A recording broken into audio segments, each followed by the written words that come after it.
Good morning, everybody. Welcome to another episode of Drop in the Gloves. Thanks for joining us here. A highly anticipated show, Tim. Very highly anticipated. Everybody knows my hatred for the Detroit Red Wings and everything that surrounds them. It goes back to a childhood hatred of the Maple Leafs and the Canadiens and the Detroit Red Wings and a love for the Boston Bruins. But it's carried on, moving to Michigan. And it's not a hatred per se, but it's just an overarching, I didn't play for them, I wanted to. And their GM was he didn't have any foresight at all to what makes a winning team.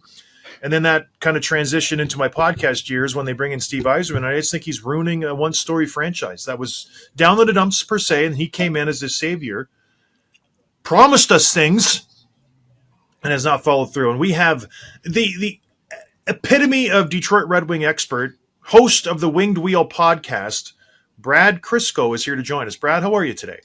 I'm not doing too bad. Thanks for having me.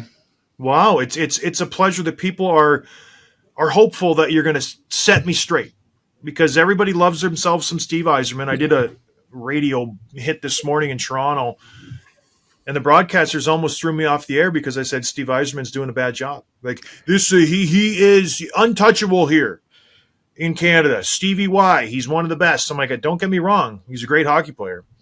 He's not doing a good job in Detroit. But let's just start there, Brad. You follow the Red Wings top to bottom. And Tim's here too. Hi, Tim. Thanks for having me back, John. No problem. Thanks for being here. Just wanted to make you feel welcome. Because you know how Tim gets sensitive, Brad? If you don't acknowledge him and just check in and say how things are, he gets a little angry. Right, Tim? No, let's get into it. Let's move on. By the way, Brad, we asked a question on social the other day, like, hey, we want to talk with the Red Wings. Who should we ask? And your name kept coming up over and over again. So you better be ready to represent the fandom, because they picked you out of everybody else. Been doing this almost 10 years. Very, very used to it at this point. I love it. Well, let's just start there. You say 10 years. So 10 years ago, the Red Wings were capping off a storied 25-year straight year run with the Stanley Cup playoffs. They were just the epitome of consistency in the NHL. When you look to a franchise that you wanted to emulate or duplicate, it was the Red Wings. Great ownership, great management, just solid players through and through. It was a destination for players. You want to go there, you want to win a Stanley Cup. Fast forward now, it is not so much that way. And this is why I don't want to be mean, because I would have just straight out called it a dumpster fire. But I'm not going to do that. I don't want to hurt your feelings, Brad. So what changed so quickly? Why has this happened so quickly to their Detroit Red Wings? Oh, it doesn't feel quickly to me. Like I said, I've been doing this almost 10 years, and we've covered 2 playoff rounds in the history of our podcast. So it's dragged on, and I wouldn't say it was quickly. It was one of those situations towards the end of the playoff streak for Detroit. Everybody could see the cliff coming, and Ken Holland obviously wanted to keep the streak going, so he was grasping at straws, trying to sign anybody and everybody he could. Everybody remembers how bad the 2016 free agency was for the whole league, and Detroit fell victim to a lot of bad contracts there. And then when the cliff hit, it hit hard, and the team dropped off in a hurry, and then Holland started the rebuild for Detroit. And it didn't go well for him in the first few years of those. Obviously, when you're rebuilding, the draft matters a lot. And he got Larkin in 2015, which obviously was huge. But then 2016, whiffs. 2017, whiffs. 2018, whiffs. And when you're starting a rebuild and the first 3 years of drafting in those rebuilds, all the Red Wings still have to show for it is Michael Rasmussen, Joe Veleno, and Jonathan Berggren. 3 useful, but let's call a spade, bottom 6 forwards that could easily be replaced in free agency. That's a tough way to start the rebuild. So then 2019, Steve Yzerman comes around, and for all intents and purposes, he's starting the second phase of the rebuild because he had almost nothing to show from what he inherited. So you add that on to the 3 years we're already sitting in this rebuild, and now 4 or 5 years later, we're still sitting in the rebuild. Yeah. It's tough. The timeline has been long and painful, and yeah, it's easy to criticize a lot of the things Steve Yzerman has done so far, especially in free agency, but it's hard to understate how bad a hand he was dealt when he got to Detroit. Yeah, and it was a bad hand. It was a team that, like you said, only really had Dylan Larkin as a prospect that you could build around. They were a team built on bad contracts, underperforming contracts, and just crappy players all around. So you take that team, you shed contracts. You get rid of Abdelkader, you get rid of Danny DeKaiser, you get rid of Jonathan Erickson. All of these guys are on bloated contracts and just tear. And Abdelkader was hurt, but the other guys just weren't performing to that level. And I don't want to sit here and criticize Yzerman up and down and saying, he should have done better, this and that, but I feel like he's had a little bit of rope now. I think the time frame has been, okay, you moved out from those contracts. Now it's time to show a little promise. Now it's time to show a little, okay, what are you going to do as our GM? You've spent some money. And the thing that made him so successful in Tampa Bay, and I think that's where maybe expectations were a little high, Brad, where he comes into Tampa Bay and he nails the draft. And he was gifted Stamkos. He was gifted Hedman. So he walked into a situation with a premier forward and a 1A defenseman. But then you're drafting Kucherov 58th. You're drafting Vasilevsky end of the first round. Then you get Point 79th, Palat 208th, Cirelli 72nd. You get Foote. You get some undrafted players in Tyler Johnson and Yanni Gord. You trade for McDonough.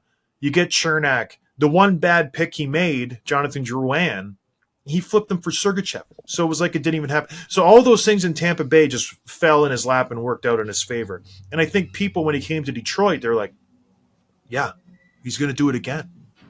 Like, this is it. It's Tampa point 2. This is what Detroit will turn into in 3-4 years. It hasn't happened. Has that been noticeable to you, or people are getting a little frustrated? It's like, okay, we've given you 2, 3, 4, 5 years here, Steve. Where is the light at the end of this tunnel? Well, I think he has replicated a bunch of the things he did in Tampa Bay. Now, when you go through his draft history in Detroit, specifically in the first round, again, you talk about bad hands he's been dealt. They haven't been the strongest drafts. At the bottom of their rebuild were not the Connor Bedard, Macklin Celebrini types. And he's gotten a little screwed on the lottery pick. No team has fallen further in the draft lottery by cumulative amount of spots than the Detroit Red Wings. It's infuriating, but hey, it's the system we play in, so you got to deal with it. But he comes in his first year in Detroit with the draft. Because, again, when you're rebuilding, the first round of the draft is arguably the most important thing imaginable. He nails Mo Seider with the 6th overall pick, which was a heck of a reach at the time. But when you go back and look at that draft, Jack Hughes probably still goes 1st overall. Mo Seider probably goes 2nd. Yep. Then the next year, they finish dead last in the league. They end up picking 4th, but he nabs Lucas Raymond. Again, relative to his available, probably the best pick available. 2020 got Simon Edmondson. This year, he looks like an absolute stud. He's playing 20-plus minutes a night on the top pair with Mo Seider, and they're putting up exceptional results. And now, obviously, Casper Danielson, Sandin Pellikka-Kosa, the next wave still has to come through. But when you look at who he picked relative to who was available when he picked them, he's done very, very well in the first round. I don't think there's many Red Wings fans who will criticize that.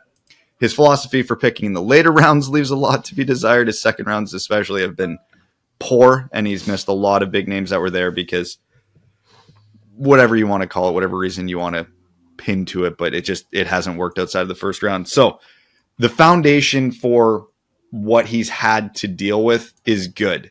And then the second point of that, going back to what he was good at with Tampa, was contract negotiations. We know that Stamkos contract, we know he got a lot of his key players under very, very good deals, which in today's NHL, that matters more than almost anything else.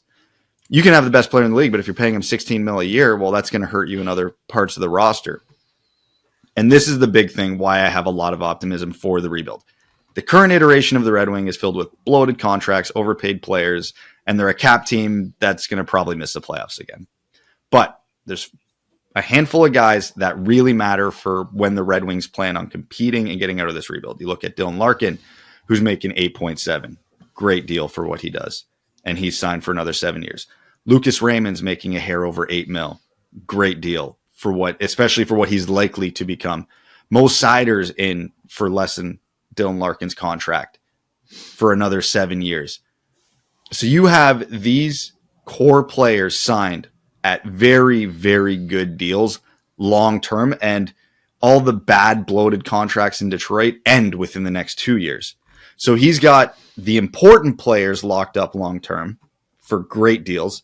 He's got a really good farm system that is going to come and build around this team, around this core player.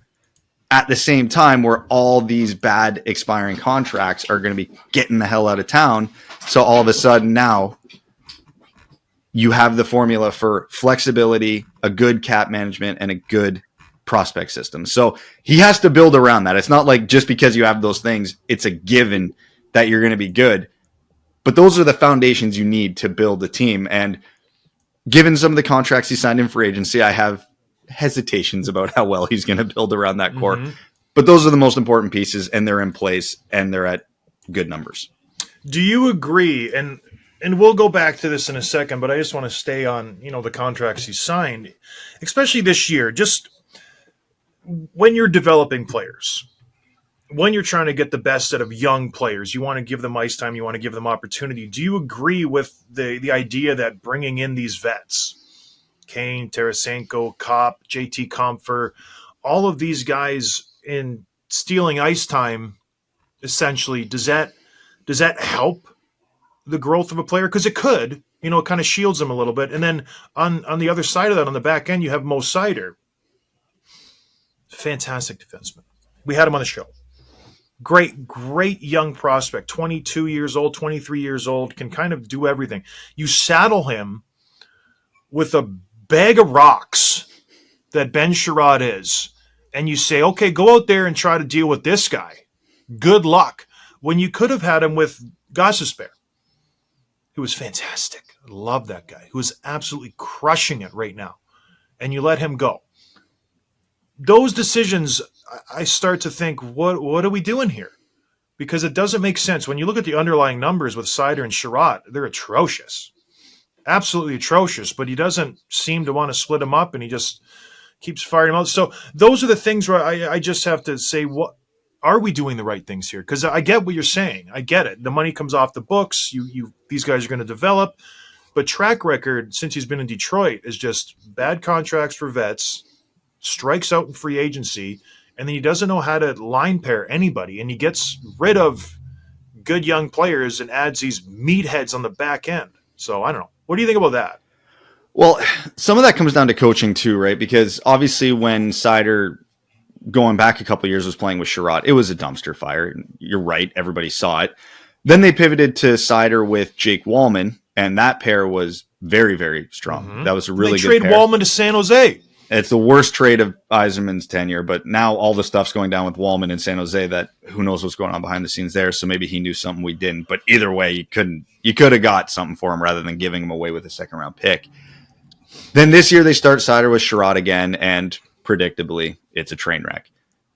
However, Lalonde very quickly into the season realized that, and threw Simon Edvinsson up there, who for all intents and purposes is a rookie, leading to your other point about you got to get the young guys in here at some point, and I'm one of the guys who really bangs the drum for that. You can't just throw out 36-year-olds for 5 years and expect your team to get better.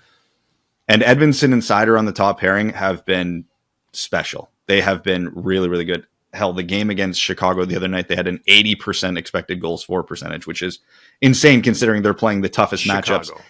It's Chicago, but they've been putting up exceptional results all year, I'm just teasing. And they are getting the toughest matchups for any defensive pairing in the entire NHL again, which is by necessity because the other four defensemen, whoever's dressed any given night, are terrible. Like calling a spade, they're awful. So Edvinsson and Seider have to really pull the load to keep this team afloat, but they're doing a good job of it. Because Edvinsson last year was the big guy that we were all sitting here going, why is he not in the NHL? Call him up. Why is he? Yeah. He's ready. You can see he's ready. And yeah, they didn't call him up till towards the end of the season. But now seeing how well he's doing this year, it's hard to argue because he looks he's a great incredible. Player, yeah. So whatever they decided his path of development was going to be, it looks like it worked. And then when Marco Kasper was left off the opening night roster this year, nobody was panicking, but everybody was like, he had a really good camp. He should be on this team. And from all their top prospects, he looked like the most ready. 3 games later, he was up. And he's been up ever since, and he looks good. So, and then my follow-up to that would be, none of their other prospects look like they're ready to step into the NHL yet. Obviously, the jump to the NHL is incredibly difficult, and you don't want to throw someone to the Wolves, especially with the Red Wings. Technically, they're holding a playoff spot right now, and you don't want to throw a guy who's not ready into the playoff race. Next year, we probably see Danielson and Mazer and maybe even Sebastian Cossa in a backup role, a 1B role. They're going to be asking a lot of their young guys very, very soon, but I think the only two guys that were ready to make the jump this year were Kasper and Edvinsson, and they're both there. I have a question about you mentioned the Wallman trade, and that one obviously hurt. What moments do you look at in the last 5 years? Are certain very specific, like individual choices or moments that Yzerman made where you look back and you can say, okay, this is where this deal didn't work. This is where parts of the rebuild just straight up went wrong, and Yzerman got this part wrong. Well, I'm very critical of his free agency in general, but I kind of separate it from the rebuild because you look at the Gostisbehere, Perron, Sprong contracts, Tarasenko, like these are 1-2 year deals. They don't really affect the long-term anything with this team. They're stopgaps. Like, with all due respect to these players, that's what they are. They're stopgaps. They are holding down a spot till someone younger is ready or until the Red Wings can make a bigger trade or a bigger free agency signing. The ones that drive me nuts in the rebuild are the 4-5 year deals to the aging vets who underperform. Like Andrew Kopp's having a bit of a resurgence this year, but he's not worth that contract. And it was a 5-year deal, and that one's been a disaster. Ben Sherratt, 4 years at just under $5 million. That's been a disaster. Those are the ones that kill me. Like, you can sign anybody for 1 or 2 years.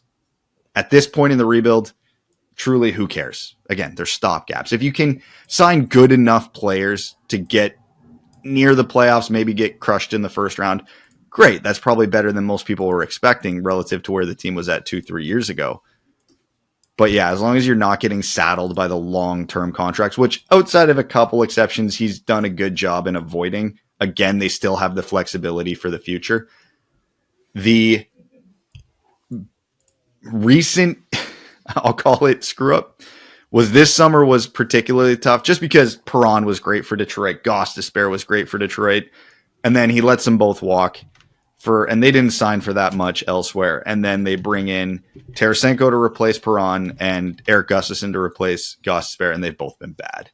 And you're at the point in the rebuild where, yeah, you don't expect to win the cup in the next couple of years, but they missed the playoffs on a tiebreaker last year. They were right there. So when you are replacing a player that you're losing off the roster, you don't want to go backwards. And there's been a few too many of those recently where just someone in pro scouting missed something, or maybe they didn't like the contracts that were being negotiated and they ended up downgrading intentionally or unintentionally. And it's led to some rough moments this year. Well, you mentioned the window. What does the window look like to you in the timeline to being a serious playoff contender? Because you guys have been in the race for a few years. You were very close last year. You'll probably be pretty close this year, but a legit, playoff team. And so what's the window for that for you? And if it's, I guess the second part of that question is, how patient are the fans going to continue to be? I'll give credit to Red Wings fans. They've been way more patient than I thought they would be. Obviously, Steve Yzerman, with the name he comes with, buys that extra time just because he is who he is, and he did what he did in Tampa, and he's been, with the Red Wings since the 80s and won multiple cups with us. The reality is it's not going to be soon. We had a long conversation about this in the offseason after the Raymond and Seider contracts were signed, where if you look at most Seider's contracts specifically, years 4 to 7 of that is probably going to be the sweet spot, because that's the window where Larkin's on his current deal, Raymond's on his current deal, Seider's on his current deal. Obviously, Larkin's already in his prime. He'll probably still be an effective player by then, but Seider's going to get better, Raymond's going to get better, the cap's going to go up. That's going to be the sweet spot and peak value on those deals. And all the prospects that they have right now, your Danielsons, Kosas, Sandin Pellikka, Kasper, Edvinsson, they'll all be well into their NHL careers at that point. That's the sweet spot they got to be building around right now, which unfortunately is still 4 years away. But it's enough runway. If they can get into the playoffs a couple times before then, great. That's a bonus. Get the kids some experience. But if you're talking about being an actual competitive team in the NHL, winning playoff rounds, that's the window they have to be building around, because everything is set up so well for that window. As long as they don't screw it up with more bad contracts or bad trades, there is a huge, huge opportunity to be a really, really good team in that area. There's a lot of question marks, and this is where it's not your fault, but I feel like the only, I don't know how to put this, the only NHL players Yzerman has developed or drafted or retained, I would say drafted since he's been a GM with the Red Wings, are Seider and Raymond and Edvinsson. So he's been there. This is his 6th year. 3 players he's managed to draft that are NHL ready. I just think there's a lot of question marks there, Brad, where it's like, okay, well, no, we're going to have all this opportunity. It feels to me that we're just falling into another Ottawa situation, a Buffalo situation, where it's like, oh man, like, just wait, you guys, just wait. It's going to be really great. And then all of a sudden, fast forward, it's 2030. It's like, oh boy, we really missed that one, because the trajectory is the same. It's the exact same. What do we do in goaltending? I know you guys have drafted 2 goaltenders in the last few drafts that show some signs of promise. Still a huge question mark. You bring in Cam Talbot for some reason this year. The back end, you have Mo Seider, you have Edvinsson. After that, it's completely the cupboard is bare. Up front, and this is where I come in as a hockey guy. It's like, is Larkin that guy? You know what I mean? Is DeBrincat that guy? I think Raymond is. I think out of all the forwards, I could see Raymond leading a team to the cup, but I don't think Larkin's that guy. I think he needs to be a secondary piece. So there are so many question marks. And I know you're a Detroit guy, so you can't just, jump ship. You have to have some faith. But at the end of the day, do you in your core, Brad, believe that this team has a chance to win the Stanley Cup in the next 10 years? In the next 10 years, if we're going that long of view, yeah. I do. I can see it. There's a lot of work. And you alluded to it. The one word I have hated more than any other word in the last 10 years is the word if. We have had to use it so much. If Larkin hits another level, if Raymond pans out, if Danielson becomes a second-line center, if Sebastian Cossa is the goalie of the future. Every conversation we have is around the word if, and I hate it. But that's the reality of coming out of a rebuild. Every team that's ever rebuilt has been in the same spot. And the teams that come out of the rebuild is because their players hit. The guys who have missed in the rebuild is because their players whiffed. And all we can go by is what we see. Sebastian Cossa, the goalie of the future, he's having a phenomenal year in the AHL, and he had a phenomenal year in the AHL last year. So all signs point to him being the guy. Again, though, that's an if. Sandin Pellikka, the defenseman over in the SHL, he's on pace to smash a ton of U20 scoring records, especially for a defenseman even in Europe. But he looks good. Danielson looks great. Like, they have all these guys who they drafted in the first round, and we watched their development, and we're looking and we're going, yeah, we see it. We absolutely see it. And again, you got to go back to who else was available when those guys were picked. There's not many guys behind them. Yeah. So it was about all he could do. Now, Larkin, he's the number one center in the NHL. Is he an upper tier number one center? Probably not. We generally rank him middle of the pack. If you ranked every first line center in the NHL, again, going back to conversations we've had on our podcast for the last couple of years, I don't think you can win a Stanley Cup with Dylan Larkin as your number one C. You probably need 2 Dylan Larkins if you're going to have him as your number one C. Maybe Danielson's that guy. Maybe not. Probably not, realistically. We know the holes in the future lineup. And I think the future of this defense looks really good between Seider, Edvinsson, Sandin Pellikka. Then you just got to fill out some depth, which we all know good GMs can do pretty easy in the NHL. Between Cossa and Augustine, the goaltending situation is optimistic. I really struggle to see where the goals are coming from in the future for this team. As good as Casper, Danielson, Mazur, and Brandsteg Nygaard are, none of those guys are likely going to be 80-plus point guys. Yeah. And in a superstar-driven league, you need some. So I still think there's got to be a big trade or a big free agency somewhere in Yzerman's future. I don't know if it's Mitch Marner, Mikko Rantanen, some trade of a guy who hasn't even hit the trade market yet, but something like that still has to happen in order for the Red Wings to be a cup contender. But with the picks and prospects they have, those trades are possible because they cost a lot, but he has a lot of assets that he could give up for someone like that. It's just right now, I have no idea who that's going to be. I think what killed this team is, and I'm not calling them dead. Well, I am calling them dead. I don't see them winning a cup in 10 years. I think what killed it was losing the draft lottery. I think you need to have those superstars to win a Stanley Cup. You need those guys who can just throw the team on their back and go. And I feel like now they're in this territory where they're good enough to be competitive, but they're not good enough to make the playoffs every single year. So they're going to be a bubble team, and then that's where they'll live in perpetuity forever. You know what I mean? And so they won't get those high-end draft picks. You're not going to find a stud very often late first round that's going to be a difference maker. And they missed their mark. You really have to tank for 3-4 years, and you have to hit your first-round draft picks, and they have to be impactful. Seider's a great player. He's going to be a 1-2 for the rest of his career. Same with Raymond. That's all they got out of their tank years, right? And I feel like they missed the boat on that, and now they're just going to be stuck, which is unfortunate because I want the Red Wings to be good. And maybe this isn't Yzerman's fault, but he's not doing himself any favors by signing these old guys, you know, and not really doing much. And he set the bar high in Tampa Bay, but I don't know. Tim, do you have anything you want to say? Because I know, Brad, you got to get out of here soon because we're eating up your time, so I don't want to keep you. Just last question from me. Mo Seider obviously came onto the scene relatively unknown, was a little bit of a reach at the draft that worked out really, really well. We had him on right before his rookie year. He puts up 50 points. He wins the Calder Trophy as the best rookie. And then I wouldn't say he took a back step, but his points have declined for the last couple of years. Is that a factor of like the system and his D partners, or do you see him being more of a 40 to maybe 50-point defenseman, or is he someone that could be a 67 in the right situation? Listen, I'm one of the more pessimistic Red Wings guys out there in general. And, you know, I see all the criticisms, like even John saying, and I agree with a lot of them. And obviously I've talked about the long-term future. The one thing I do not tolerate is Mo Seider slander. He is so much better than the credit he gets nationally. Last year, by any metric you want to look at, he had the toughest deployment of any defenseman in the Cap era. Always not of the Red Wings. Zone, yeah. Full stop. He was playing the toughest matchups.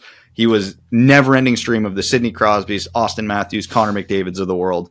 And he wasn't drowning in those minutes, and he was still able to produce, 40-plus points. And this year, his points pace is well beyond that because Gostisbehere's gone, so he's taking the top power play unit again, and he's doing really well with it.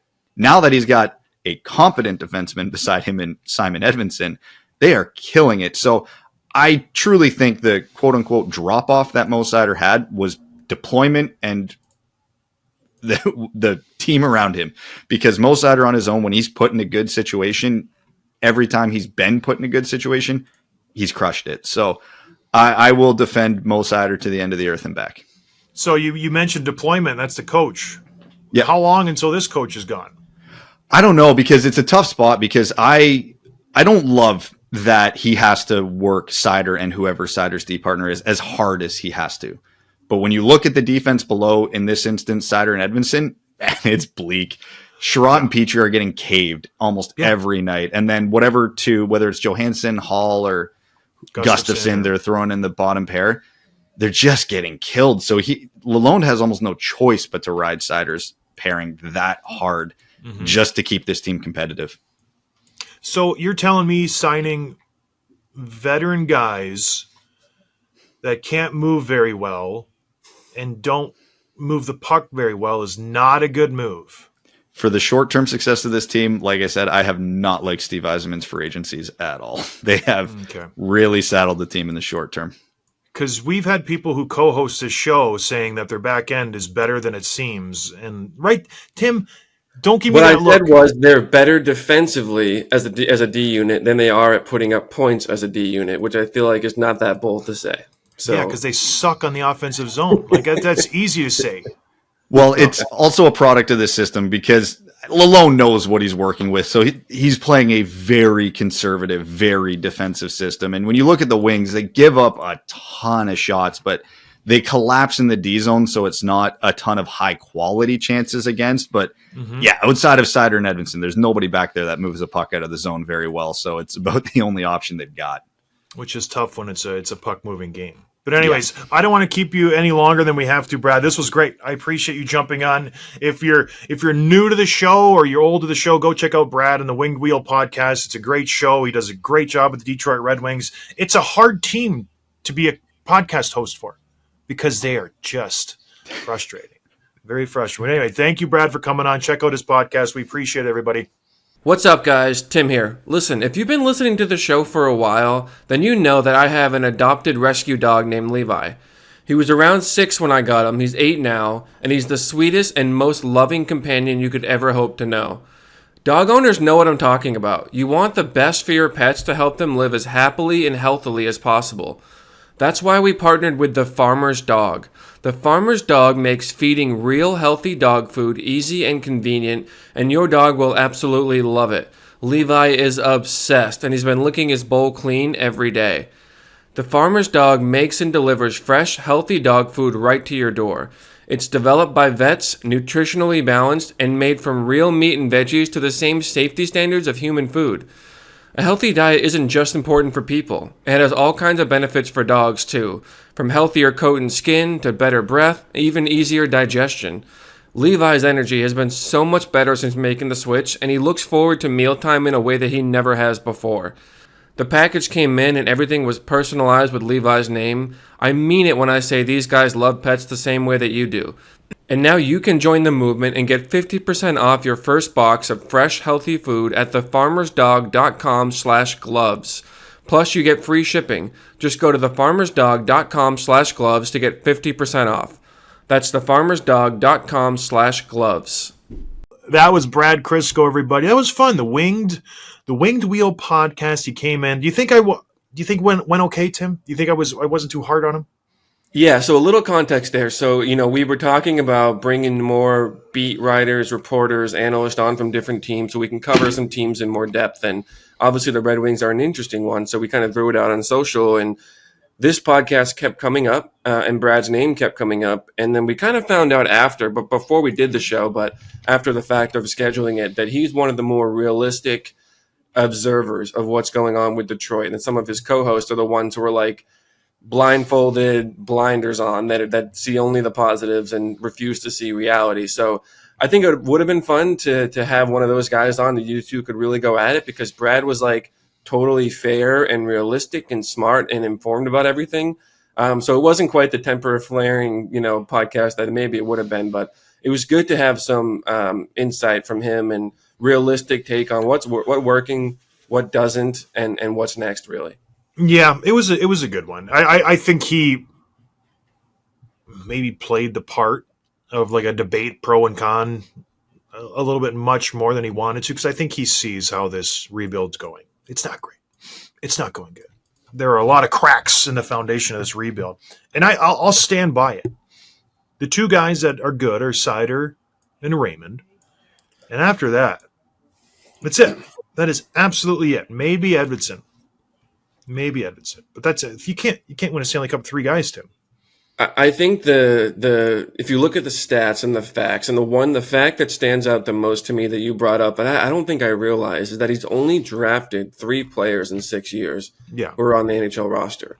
Now, I know like the last 2 years you wouldn't really expect any of those guys, and they didn't have any lottery picks, so like I get it, but still, that doesn't look good. You can't really point at that and say, hey, this is what we expected.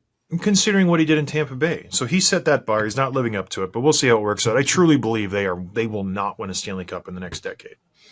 Not a chance whatsoever. There's too many other good teams. And these guys are not.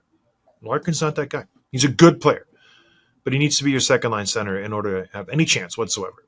All right. A couple more tidbits around the league that I thought was interesting. Tanner Jeannot lays out Brock Besser last night in a just open ice, dirty hit. End of the game. Inconsequential hit, just targets the head. How many games, Tim? Let's play the annual. What the hell is George Peros going to do with this? Because we don't know. We never know what he's going to do to old Georgie Porgy. Is it going to be 7? Is it going to be a fine? Is it going to be nothing? No consistency. How many games does Tanner Jeannot get, Tim? Yeah, this is tough. The hit was not good. It was late. It was targeting the head. It was predatory. It was all the things that you think that blindside. Yeah, and this is not one where I can point at anything that Besser did or didn't do that that led to this. You know what I mean? Like, I think that hit was late. He knew exactly what he was doing, Jeannot. So you always think, okay, this is it. This is the worst one. This is going to be 10 games. It'll probably be 2 or 3. You know, like I don't think it's going to be anything crazy, but he better get suspended for at least a couple games.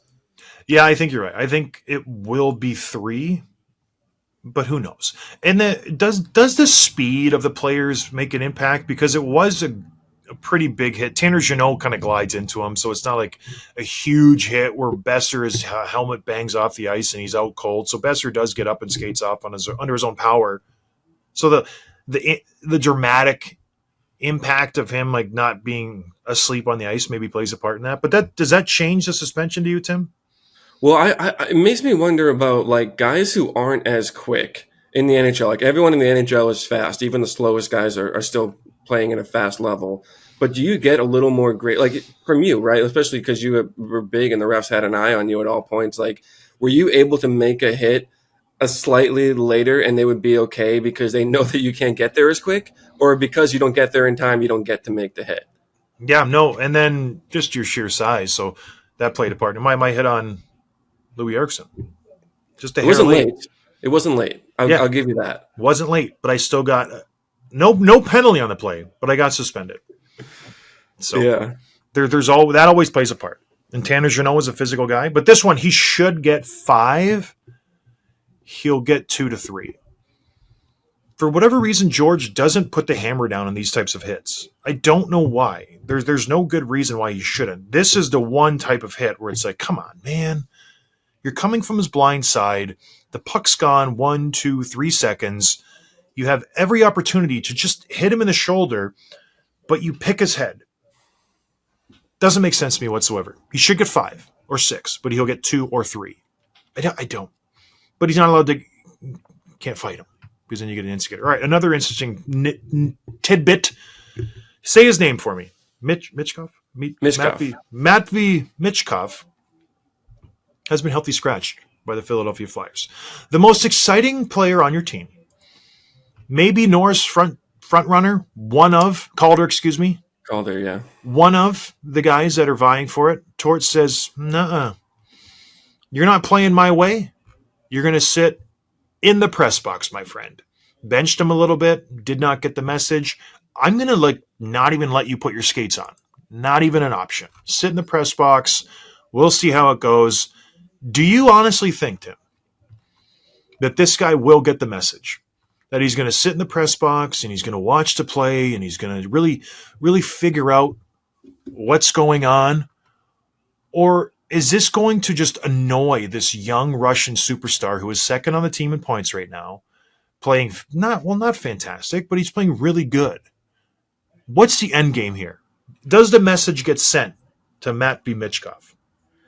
Yeah, I haven't followed the Flyers super close this year, so they suck. They suck. Yeah, I'm not going to blow smoke and give you expert answers, but they won 2-1 last night against a really good Lightning team. Yeah, and I think just generally, and again, I haven't watched a ton of Michkov, but I think it's a good thing for these young players to get benched. And I think the threshold for that to happen should be pretty low.